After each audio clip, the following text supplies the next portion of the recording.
Kakapit ka pa ba o bibitaw na? May mga pagkakataon sa buhay natin na gustong-gusto nating ipaglaban. Pero meron din namang gusto na lang nating bitawan. Lalong-lalo na't sobrang sakit na. Yung tipong hindi mo na kaya. Noon, hindi mo kayang mawala siya.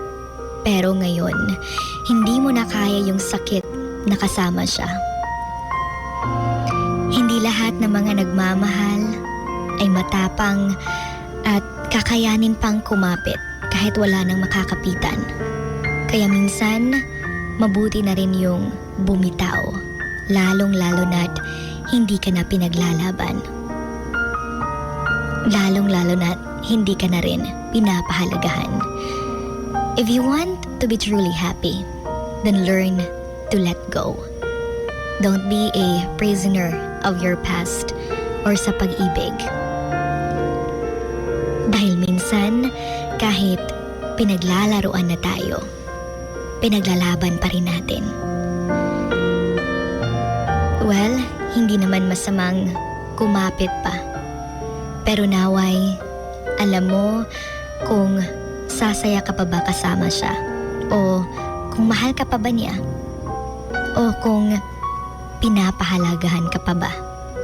Dahil baka ikaw na lang talaga yung kumakapit at kapag pinagpapatuloy mo, baka hindi mo nakakayanin yung sakit. Tandaan na hindi mo kailangang pilitin ang isang tao na manatili at mahalin ka kung hindi ka na niya mahal at hindi na siya masaya. Kaya dapat palayain mo na. Huwag mo nang pahirapan pa. Huwag mo nang pahirapan pa yung puso mo. Sabihin mo sa kanya yung totoo. Dahil nung una pa lang, ramdam mo naman na unti-unti na siyang nawawala. Ikaw lang talaga yung kusa pang kumakapit. Kahit alam mong dapat naman mo na sana siyang bitawan. Minsan, kailangan mong bitawan dahil mabigat na.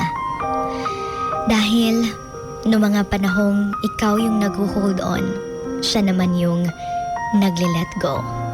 Alam nating mahirap bumitaw. Sabi nga nila, it hurts to let go. But sometimes, it hurts more to hold on.